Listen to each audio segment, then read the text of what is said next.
ఆదిలాబాద్ అడవి బిడ్డలందరికీ మనస్ఫూర్తిగా ధన్యవాదాలు.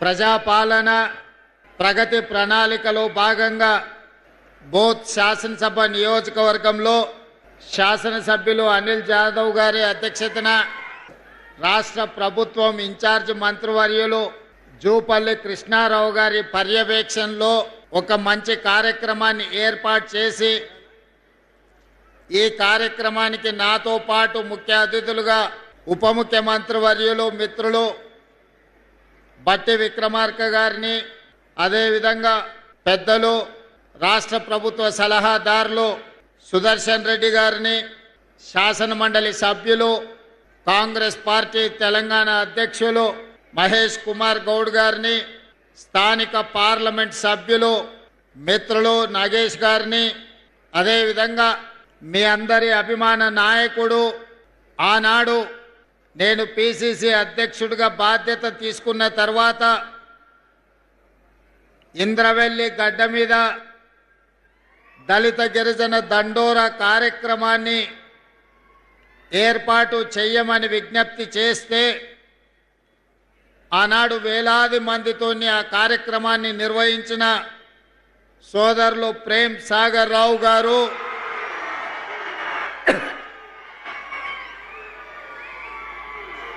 అదేవిధంగా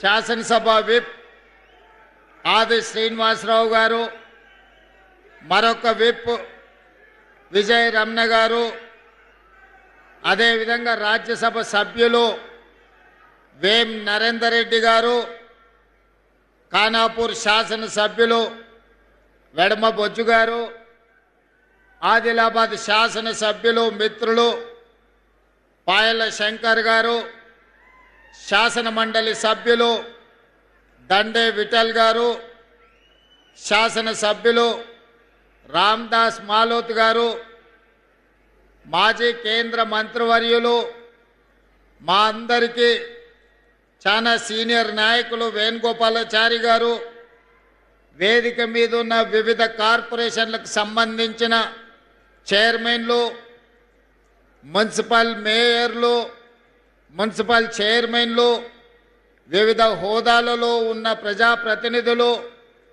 ప్రభుత్వ ఉన్నతాధికారులు, ప్రాణ సమానులైన ఆదిలాబాదు ఆడబిడ్డలకు, మా అడవి బిడ్డలకు అందరికీ కూడా మనస్ఫూర్తిగా ధన్యవాదాలు, కృతజ్ఞతలు తెలియజేస్తున్నా.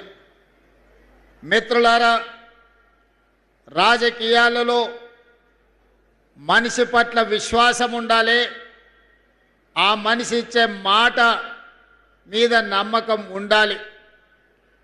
మా మిత్రులు సిఎల్పి నాయకులుగా ఆనాడు పీపుల్స్ మార్చ్ ప్రజల దగ్గరికి వెళ్ళాలి, ప్రజా సమస్యలు తెలుసుకోవాలి, ఆ సమస్యల్ని పరిష్కరించడానికి భవిష్యత్ ప్రణాళికలను రచించుకోవాలి అని ఈనాటి ఉప ముఖ్యమంత్రి వర్యులు ఆనాటి సిఎల్పి నాయకుడుగా ఈ పిప్రి ప్రాంతం నుంచే పీపుల్స్ మార్చ్ను ప్రారంభించి 1400 కిలోమీటర్లు ఇక్కడ మొదలైన పాదయాత్ర ఖమ్మంలో లక్షలాది మంది సమక్షంలో వారు ఆ పాదయాత్రను ముగించడం జరిగింది. ఆనాడు అధికారంలోకి రావాలన్నా ప్రజలు ఆశీర్వదిస్తారన్న విశ్వాసంతో మిత్రులు బట్టి విక్రమార్క గారు ఈ ప్రాంత అభివృద్ధి కోసం, ఈ ప్రాంత ప్రజల సమస్యల పరిష్కారం కోసం మీతో నడుస్తూ, మీతో కలుస్తూ, మీ గూడాలలో మీ తలుపు తడుతూ, మీ గుండె చప్పుడు వింటూ, మీ సమస్యలను అర్థం చేసుకొని వాటిని పరిష్కరించాలన్న కృత నిశ్చయానికి వచ్చిండ్రు. మరి ఈనాడు 2 సంవత్సరాల అధికారంలో పూర్తి చేసుకున్న సందర్భంగా ఈ మధ్యకాలంలో మేము చర్చించుకున్న సందర్భంలో వారు నేను కలిసి ఆనాడు మొట్టమొదట పిసిసి అధ్యక్షుడిగా నిర్మల్లో నిరసన తెలిపిన, ఇంద్రవెల్లిలో దళిత గిరిజన దండోర కట్టిన, పీపుల్స్ మార్చ్ ద్వారా ఆదిలాబాద్ నుంచే వారు పాదయాత్ర మొదలుపెట్టిన, పిసిసి అధ్యక్షుడిగా సిఎల్పి నాయకుడిగా మేము ప్రత్యేకమైన దృష్టిని ఆదిలాబాద్ మీదనే పెట్టినాం. ఎందుకంటే ఈ ప్రాంత ప్రజలు అమాయకులు, ఆత్మ గౌరవంతో బతికేవాళ్ళు. కానీ నిరంకుశంగా వ్యవహరిస్తే నిరంకుశానికి వ్యతిరేకంగా నిటారుగా నిలబడి కొట్లాడి అమరులై రాజులనే గద్దె దించిన చరిత్ర ఈ ఆదిలాబాదు గడ్డకున్నది. నిరంకుశత్వంపై నిటారుగా నిలబడి ఆనాడు కొమరం భీముడు కానీ, రామ్జీ గోండు కానీ నిజాం సర్కారులకు వ్యతిరేకంగా ఈనాడు 1000 ఊర్ల మర్రిగా ఈ ప్రాంతంలో ప్రసిద్ధి పొందిన రామ్జీ గోండు త్యాగం, జల్ జమీన్ జంగల్ నినాదం ప్రపంచానికే వినిపించేంత గొప్పగా ఉద్యమాన్ని నడిపిన కొమరం భీముడు మీ బిడ్డ, మన గొప్ప స్ఫూర్తి ప్రదాత ఈ ఆదిలాబాదు బిడ్డ. ఈ అటవీ ప్రాంతంలో అపారమైన ఖనిజ సంపద, శ్రమ చేయగలిగిన ప్రజలు. కానీ ప్రభుత్వాల నిర్లక్ష్యం, ప్రభుత్వాల ప్రణాళిక లేకపోవడంతో ఈ ప్రాంతం వెనుకబడి అలాగే ఉన్నది. ఈ ఆదిలాబాదు ప్రాంతం దాదాపుగా 60% అటవీ ప్రాంతం. అపారమైన ఖనిజ సంపద ఉన్నది, అపారమైన జలవనరులు ఉన్నాయి, అపారమైన ప్రాచీన సంస్కృతి ప్రాంతంలో ఉన్నది. కానీ ఈ ప్రాంతానికి పరిశ్రమలు రాలే, ఈ ప్రాంతంలో వ్యవసాయం విస్తరించలే, ఈ ప్రాంతంలో విద్య వైద్యము ఈనాటికి పేదలకు అందలే. ఈనాడు ఈ ఆదిలాబాద్ అటవీ ప్రాంతంలో ఉన్న గూడాలలో ఇప్పటికీ పూరు గుడిసెలుగానే ఉన్నాయి. తాగడానికి నీళ్లు అందని పరిస్థితి ఇంకా మన కళ్ళ ముందు కనిపిస్తూనే ఉంది. నేనే స్వయంగా ఈ ప్రాంతంలో పర్యటనకు వచ్చినప్పుడు గూడాలలో పర్యటించిన నాడు మిత్రులు స్వయం బాబురావుతో మాట్లాడి ఈ ప్రాంత గూడాలలో ఉన్న పటేళ్లను కలిసి తప్పకుండా మన ప్రభుత్వం వస్తుంది, మీ సమస్యను పరిష్కరిస్తామని ఆనాడు ఈ ప్రాంతంలో గూడాలలో ఉన్న పటేళ్లకు నేను మాటిచ్చి ఈ ప్రాంతం అభివృద్ధి పదం వైపు నడిపిస్తా అని చెప్పి ఆనాడు అనుకున్నాం. అదేవిధంగా మా మిత్రులు ప్రేమ్ సాగర్ రావు గారు ఎప్పుడు మాట్లాడినా మాకొక సమయంలో నమ్మకం, విశ్వాసం సన్నగిల్లినప్పుడు అన్నా మీరు అధైర్యపడకండి, ప్రభుత్వం వస్తుంది, ప్రభుత్వం వచ్చిన తర్వాత నీ సొంత జిల్లా పాలమూరుకే ప్రాధాన్యత ఉంటుందో, అత్యంత వెనుకబడిన ప్రాంతం 70 సంవత్సరాలు అభివృద్ధికి నోచుకొని ఆదిలాబాదును పాలమూరుతో సమానంగా నువ్వు అభివృద్ధి చేయాలి, ఈ ఒక్క మాట నువ్వు నాకివ్వు, ఈ జిల్లా మొత్తం నీకు అండగా నిలబడుతుందని మిత్రులు ప్రేమ్ సాగర్ రావు అనేటోడు. వారు మాట్లాడినప్పుడు ధైర్యం వచ్చేది, గుండె నిండా ఊపిరి పీల్చుకొని కొట్లాటకు సిద్ధమయ్యేది. మళ్ళా నెల తిరుగుతేనే ఏమవుతుందో అని భయం ఉండేది. ధైర్యం కాస్త భయంగా మారి భయం నుంచి పోరాటం చెయ్యాలి, ఈ పోరాటంలో విజయమన్న సాధించాలి, లేకపోతే ఈ ప్రాంతమే ఎడారిగా మారుతుంది. ఈ ప్రజల కోసం ఎట్టి పరిస్థితుల్లో ప్రజాపాలన తీసుకురావాలి అని ఒక ఉక్కు సంకల్పంతో ఎన్ని కేసులు పెట్టినా, ఎన్ని అక్రమ నిర్బంధాలు చేసినా, ఎన్ని రకాల అవంతరాలు కల్పించినా, ఎన్ని ఒత్తిళ్లు చేసినా వాటికి నిలబడి గుండె ధైర్యంతో కాంగ్రెస్ పార్టీ కార్యకర్తలు కొట్లాడినరు కాబట్టే ఈనాడు ప్రజాపాలన అధికారంలోకి వచ్చింది. మిత్రులారా, నేను చాలా సందర్భాలలో చెప్పిన, ఎన్నికలు వచ్చినప్పుడే రాజకీయాలు, ఎన్నికలు వచ్చినప్పుడే జెండాలు ఎజెండాలు, ఎన్నికలు వచ్చినప్పుడు మన పార్టీని మన వాళ్ళని గెలిపించుకోవడానికి 100% ప్రయత్నం చేద్దాం. ఎన్నికలు ముగిసిన మరుక్షణం ఈ వేదిక మీద ఉన్న ఎవరైనా, అనిల్ జాదవ్ కావచ్చు, పాయల శంకర్ కావచ్చు, గోడెం నగేష్ గారు కావచ్చు, ఎవరైనా కావచ్చు, వాళ్ళు మా రాజకీయ ప్రత్యర్థులే కానీ మాకు శాశ్వతమైన శత్రువులు కాదు. ఈనాడు మేము వాళ్ళని శత్రువులుగా భావించడం లేదు. భిన్నమైన ఆలోచనలు ఉండొచ్చు, అభివృద్ధి విధానంలో వాళ్లకు మాకు భిన్నాభిప్రాయాలు ఉండొచ్చు, అవి భేదాభిప్రాయాలు కావు. అందుకే ఈనాడు ఈ అభివృద్ధి ప్రణాళికలో పార్టీలకు అతీతంగా ప్రభుత్వ కార్యక్రమంగా మిత్రులందరినీ పిలిచి వాళ్ళతోని మాట్లాడిపించి మీ ప్రాంత సమస్యల్ని వారు మా దృష్టికి తీసుకొస్తే ఆ సమస్యల్ని పరిష్కరించాలన్న కృత నిశ్చయంతో ఈనాడు అనిల్ జాదవ్ కావచ్చు, లేకపోతే గోడెం నగేష్ కావచ్చు, అందరిని కూడా మాట్లాడిపించినాం. నేను ఎందుకు ఈ వేదిక మీద నుంచి మాట చెప్తున్నా అంటే 4 కోట్ల తెలంగాణ ప్రజలు ఆలోచన చేయాలి. తెలంగాణ రాష్ట్రం వచ్చిన 10 సంవత్సరాలలో ఈ సంస్కృతి ఎన్నడైనా ఉన్నదా? ఈ సాంప్రదాయం ఎన్నడైనా కొనసాగించిందా? ఆనాడు ముఖ్యమంత్రులు మంత్రులు వస్తున్నారంటే ప్రతిపక్షాలకు సంబంధించిన ఎమ్మెల్యేలను కార్యకర్తలను పోలీస్ స్టేషన్లో నిర్బంధించి బందర్ దొడ్లో కొట్టినట్టు పోలీస్ స్టేషన్లో కొట్టేటోళ్ళు. ఇవాళ పరిస్థితి లేదు. ఇది ప్రజాస్వామిక పరిపాలన, ఇది ప్రజాపాలన. ప్రజాపాలనలో ప్రతిపక్షాలకు సహేతుకమైన సమస్యల్ని లేవనెత్తడానికి అవకాశం ఇవ్వాలి. శాసనసభలో శాసన మండలిలో ప్రశ్నలు లేవనెత్తడానికి, ప్రభుత్వం నుంచి పనులను సాధించుకోవడానికి అవకాశం ఇవ్వాలని చట్ట సభల్లోనే కాదు బహిరంగ వేదికల్లో కూడా మా ప్రతిపక్షాలైన ఎమ్మెల్యేలను ఎంపీలను మాట్లాడిపిస్తున్నాం. ఈ సాంప్రదాయాన్ని తెలంగాణలో కొనసాగించాలి.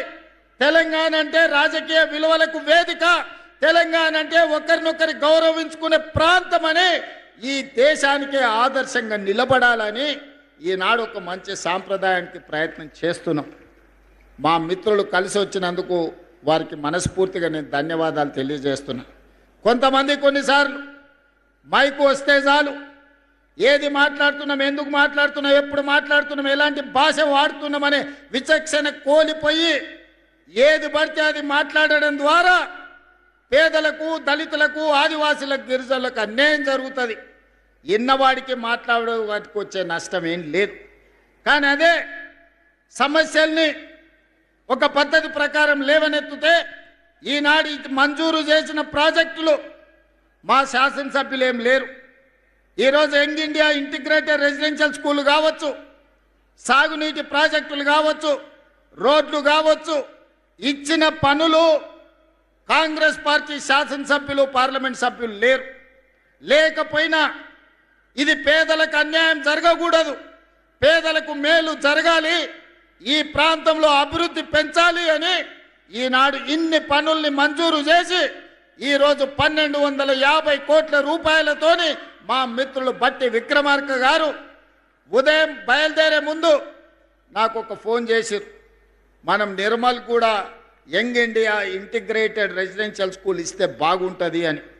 నిర్మల్లో మా ఎమ్మెల్యే గారు ఏం లేరు, కానీ అక్కడి ప్రజలు మనవాళ్ళే, అక్కడి ప్రజలు తెలంగాణ బిడ్డలే.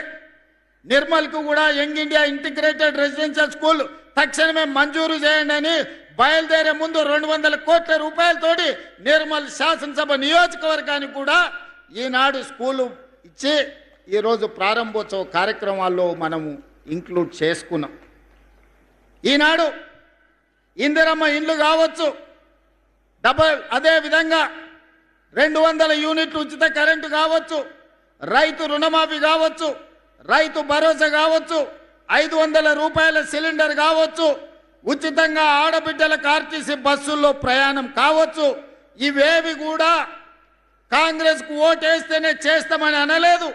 ఇవాళ ఈ రాష్ట్రంలో ఉన్న ప్రతి ఆడబిడ్డ 2 సంవత్సరాల 3 నెలలు దాదాపుగా 28 నెలల్లో 10,000 కోట్ల రూపాయలు ఆడబిడ్డల్ని ఆర్టీసీ బస్సులో ఉచిత ప్రయాణానికి బట్టి విక్రమార్క గారు నిధులు మంజూరు చేసిందంటే దాంట్లో నన్ను అన్నా అని పిలిచే వాళ్ళు ఉండొచ్చు, లేకపోతే ఇతర పార్టీలకు నమ్మకం విశ్వాసం ఉన్న వాళ్ళు కూడా ఉండొచ్చు.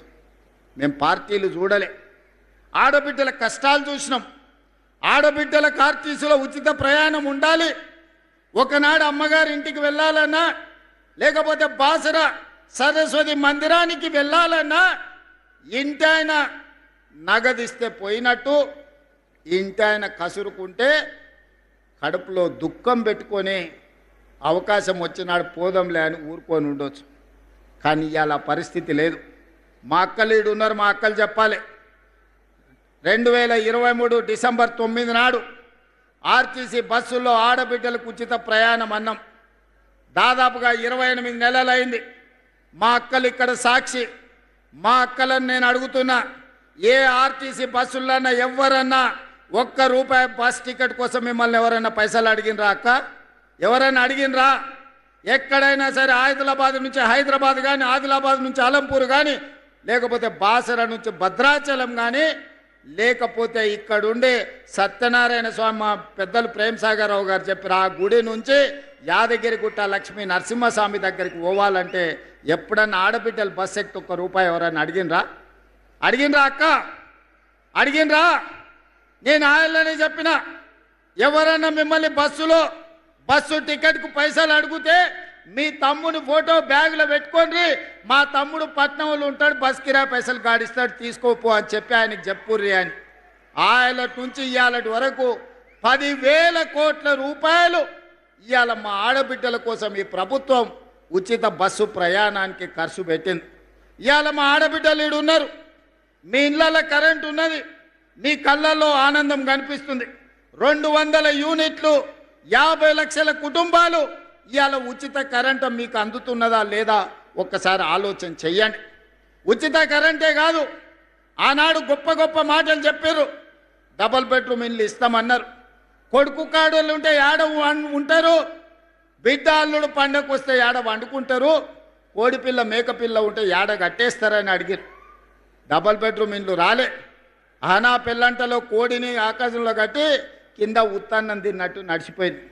కానీ ఇవాళ మన ప్రభుత్వం వచ్చినాక 4,50,000 ఇండ్లు 22,500 కోట్ల రూపాయలతోని నియోజకవర్గానికి 3,500 ఇండ్లు ఈనాడు మంజూరు చేసినాం.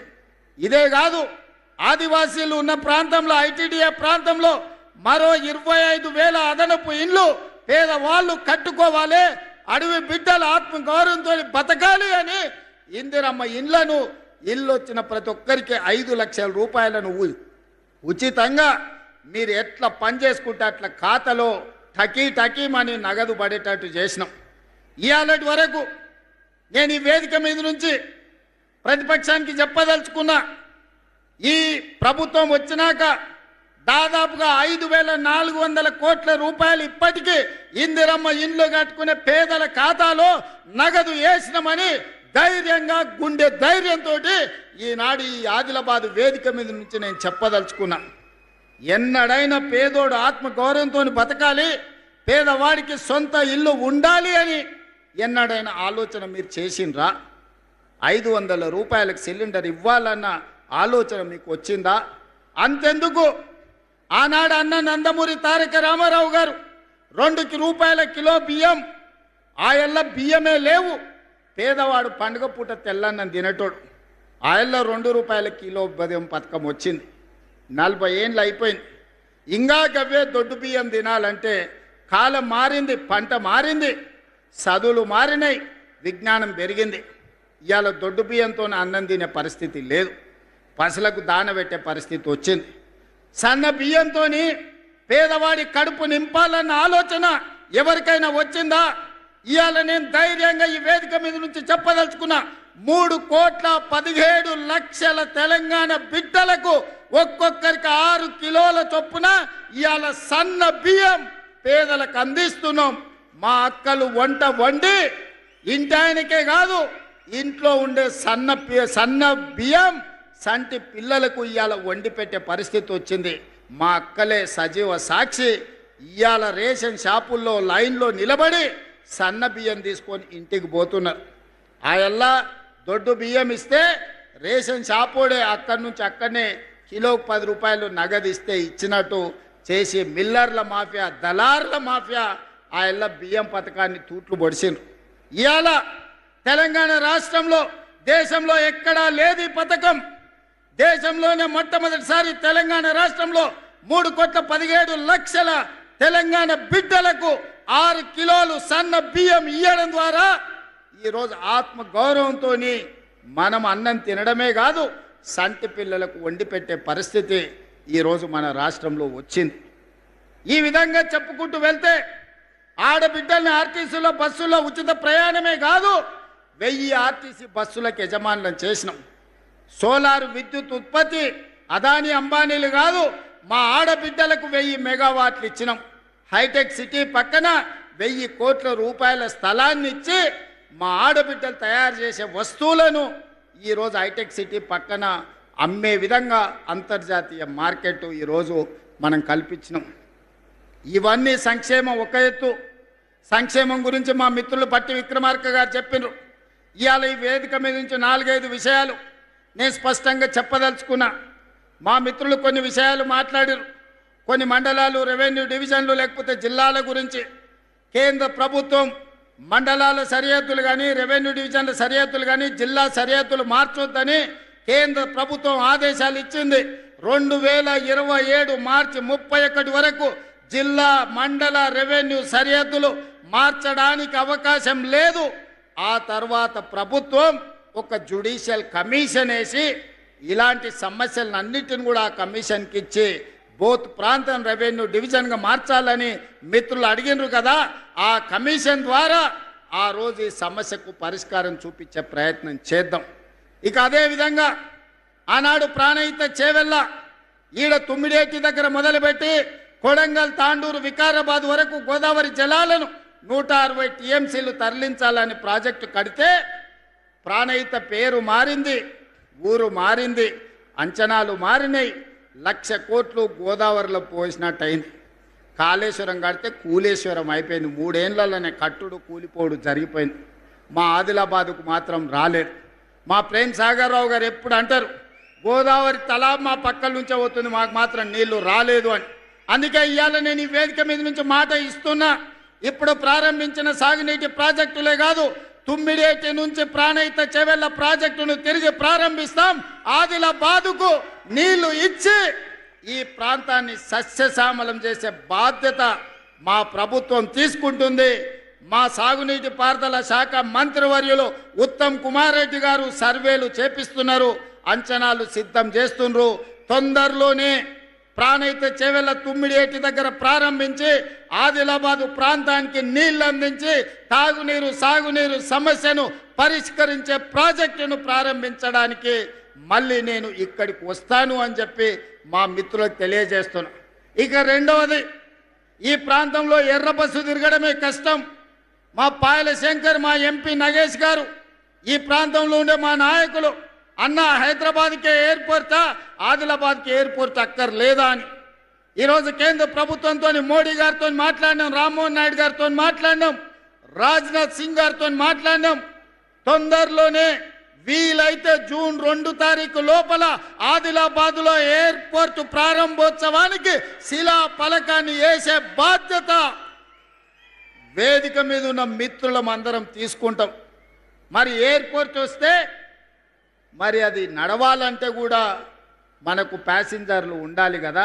అందుకే ఈనాడు ఈ ప్రాంతాన్ని పర్యాటక కేంద్రంగానే కాదు, ఈ ప్రాంతాన్ని ఒక పారిశ్రామిక కేంద్రంగా మార్చాలని ఆదిలాబాదు ప్రాంతంలో వేలాది ఎకరాలలో గొప్ప పారిశ్రామిక వాడ, దేశంలోనే అతిపెద్ద పారిశ్రామిక వాడను ఆదిలాబాదుకు మంజూరు చేసి ఈ ప్రాంతంలో ఉండే ఆదివాసీ గిరిజన బిడ్డలకు, చదువుకున్న నిరుద్యోగ యువకులకు ఉద్యోగ ఉపాధి అవకాశాలు ఇప్పించడానికి, ఈ ప్రాంతంలో పారిశ్రామిక వాడను ప్రారంభించడానికి తొందరలోనే మీ దగ్గరికి వస్తాను. దానికి సంబంధించిన భూసేకరణ ప్రక్రియ వేగంగా సాగుతుంది అని నేను చెప్పదలుచుకున్నాను. అదేవిధంగా అన్ని జిల్లాలలో యూనివర్సిటీలు ఉన్నాయి. ఆదిలాబాదు జిల్లాలో యూనివర్సిటీ లేదని మా ఎన్ఎస్యుఐ అదేవిధంగా విద్యార్థి యువకులు చాలామంది అడిగినారు. ఇప్పటికే ప్రభుత్వం నిర్ణయం తీసుకున్నది, ఆదిలాబాద్కు యూనివర్సిటీ ఇవ్వాలని. ఆ యూనివర్సిటీకి సంబంధించిన భూసేకరణ, దానికి సంబంధించిన విషయాలతోని తొందరలోనే ఆదిలాబాద్కు యూనివర్సిటీ ఇవ్వడమే కాదు, ప్రారంభోత్సవ కార్యక్రమానికి ఈ ప్రాంతానికి నేను వస్తానని నేను తెలియజేయదలుచుకున్నాను. అదేవిధంగా మిత్రులారా, ఇవాళ పొద్దున బాసర సరస్వతి మందిరానికి వెళ్ళినాం.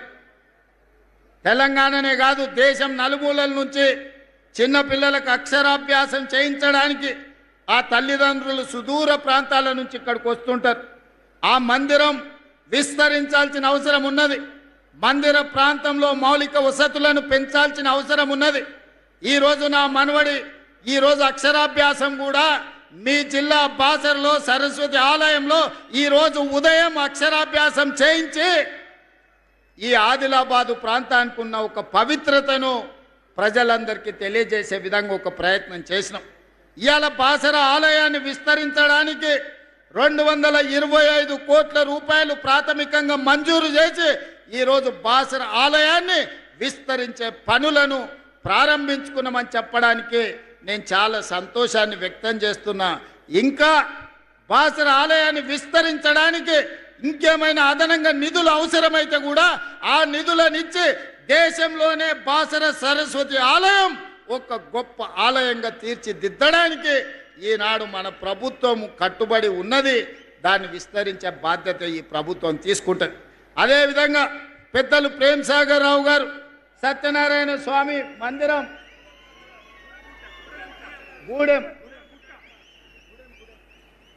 గూడెం సత్యనారాయణ స్వామి ఆలయం వారు ప్రతిపాదన చేసిండ్రు. మిత్రులు ప్రేమ సాగర్ రావు గారి అభ్యర్థన మేరకు మా మిత్రులు బట్టి విక్రమార్క గారికి నేను విజ్ఞప్తి చేస్తున్నా. గోదావరి పుష్కరాలు ఏదైతే మనం కార్యక్రమం తీసుకున్నామో బాసర నుంచి భద్రాచలం వరకు ఏదైతే మందిరాల అభివృద్ధి అనుకున్నామో అందులో మొట్టమొదటి ఆలయ అభివృద్ధి కింద గూడెం సత్యనారాయణ స్వామి ఆలయాన్ని అభివృద్ధి చెయ్యడానికి ఈ వేదిక మీద నుంచే మనం నిర్ణయం తీసుకుంటున్నాం. తక్షణమే అధికారులను కలెక్టర్లను ఆ ప్రాంతం పర్యటించి దాన్ని మొత్తం అంచనాలు సిద్ధం చేయండి. ఈ మందిరాన్ని అభివృద్ధి చేయడానికి కూడా నిధులు మంజూరు చేస్తామని చెప్పి నేను ఈ వేదిక మీద నుంచి నేను చెప్పదలుచుకున్నా.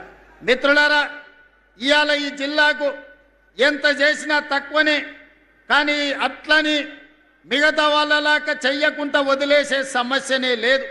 ఈ జిల్లాకి ఏమేమి కావాలో అంచనాలు సిద్ధం చేస్తున్నాం.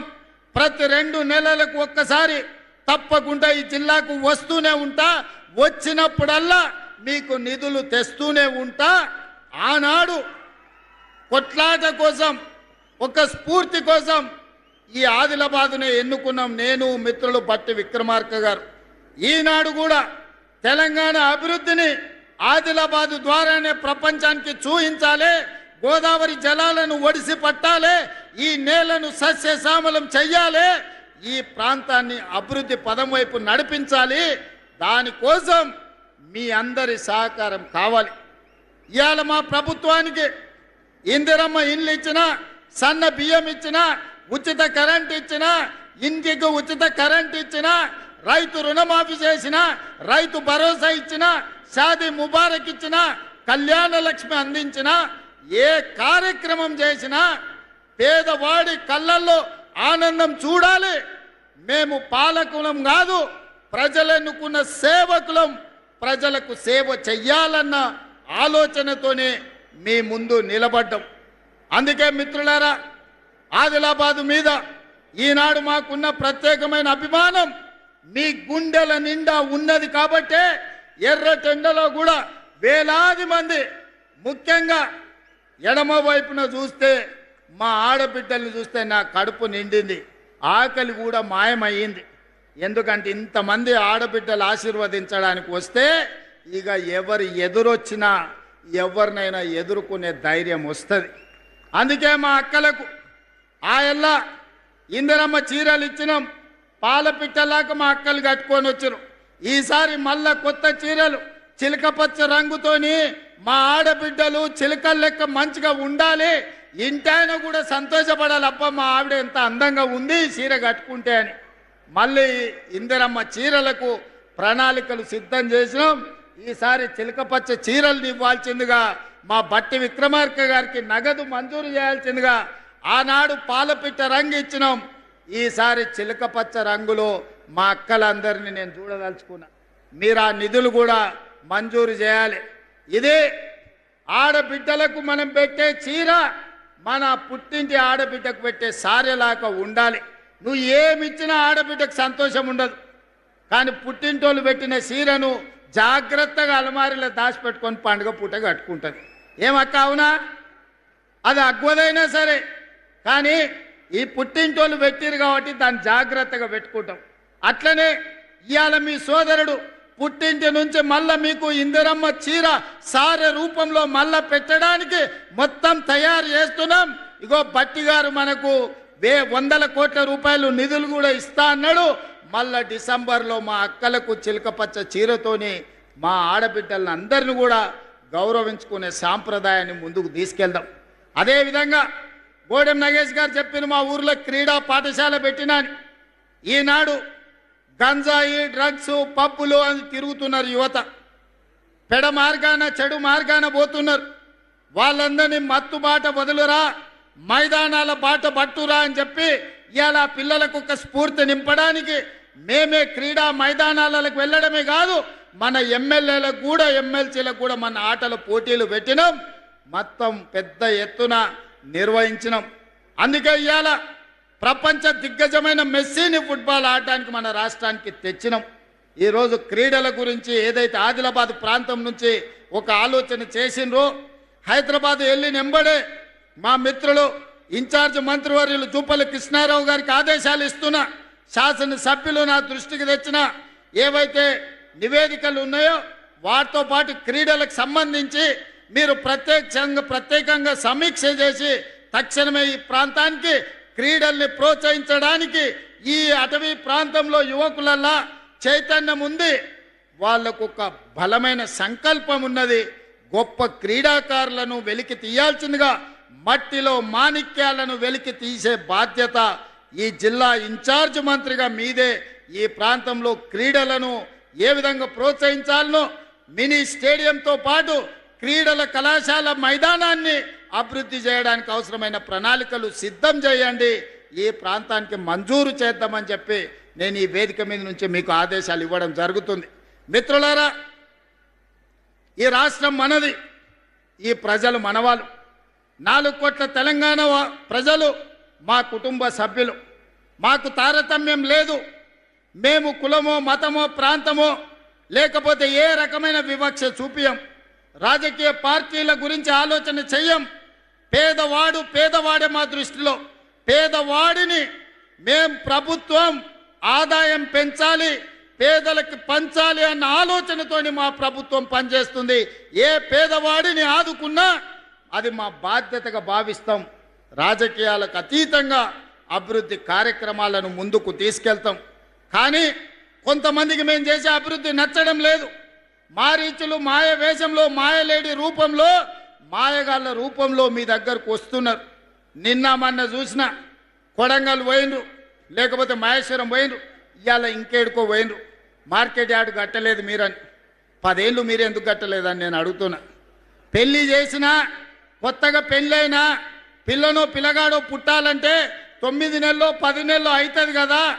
కండరాలు తిరిగిన 6 అడుగులు ఉన్నోని పెళ్లి చేసినా 3 నెలల పిల్లల్ని పుట్టించగలడా? అయితే అదే సాధ్యం. దానికి ఒక ప్రక్రియ, ఒక విధానం ఉన్నది. పెళ్ళైన ఎవరికైనా 9-10 నెలలు పడుతుంది పండంటి పిల్లగాన్నో బిడ్డనో చూడాలంటే. అట్లనే ఈ ప్రభుత్వం 10 సంవత్సరాలు మీరు ఎలగబెట్టని పనులు ఎన్నిటినో గొప్ప గొప్ప పనులను చేసినాం. ఇంకా చేయాల్సినవి ఉన్నాయి. అడ్డుపడడానికి ఊరూరు తిరుగుడు కాదు. మారీచుడు మాయలేడి రూపంలో వచ్చి సీతమ్మని చెరబట్టాలనుకుంటే చివరికి రాముడు చేతిలో చావు తప్పలేదు. మళ్ళా కూడా నేను ఈ వేదిక మీద నుంచి మళ్ళీ చెప్పదలుచుకున్నా, ఇక్కడ ఉండే ఆదిలాబాదు బిడ్డల సాక్షిగా ఆనాడు పిప్పిరిలో బట్టి గారు, ఆనాడు నేను ఇంద్రవెల్లిలో ఇక్కడి నుంచే దీక్ష భూని ప్రజాపాలన తెస్తామని చెప్పినాం. ఇచ్చిన మాట ప్రకారం ప్రజాపాలన తెచ్చినాం. ఇవాళ మళ్ళీ ఈ పిప్పిరి వేదిక మీద నుంచి నేను చెప్తున్నా, రాబోయే శాసనసభ ఎన్నికల్లో మళ్ళీ ప్రభుత్వం వస్తుంది, ప్రజాపాలన చేస్తుంది.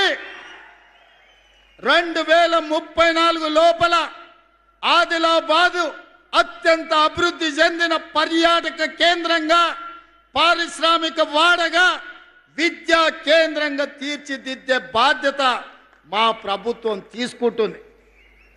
ఇవాళ ఎవరైనా ఏ పార్టీలైనా గెలవని, ప్రజాపాలన నాడు అధికారంలో ఉంటుంది, ఈ ప్రాంతాన్ని అభివృద్ధి చేస్తుంది. మిత్రులారా, కొంతనన్న ఓపిక ఉండాలి, సంయమనం పాటించాలి. 10 ఏళ్ళు వాళ్ళు చేయలేని పనులు, 10 ఏళ్ళు వాళ్ళు సృష్టించిన గందరగోళాన్ని, 10 ఏళ్ళు 8 లక్షల కోట్ల రూపాయలతో అప్పుల్లో రాష్ట్రాన్ని ముంచితే ఒకటొకటి పరిష్కరించుకుంటూ వస్తున్నాం. కొంత సమయం, కొంత వెసులుబాటు ఇవ్వాలి, కొంచెమన్నా ఆలోచన చేయాలి. అరే 10 ఏళ్ళు మనమే ఉంటాం కదా, అన్ని శాఖలు మన దగ్గరనే ఉండే కదా, ఈ 10 ఏళ్ళలో మనం చేయలేని పనులు వాళ్ళు చేస్తున్నారు కదా, అంతో ఇంతో అవకాశం ఇవ్వాలి కదా, కొంత ఓపిక పట్టాలి కదా. సంసారం ఏర్పడంగానే ఇంట్లో ఒకవేళ విడిపోతే మనకు గిన్నెలు, చెంబులు, స్టవ్లు తెచ్చుకోవడానికి కొంత సమయం పడుతుంది.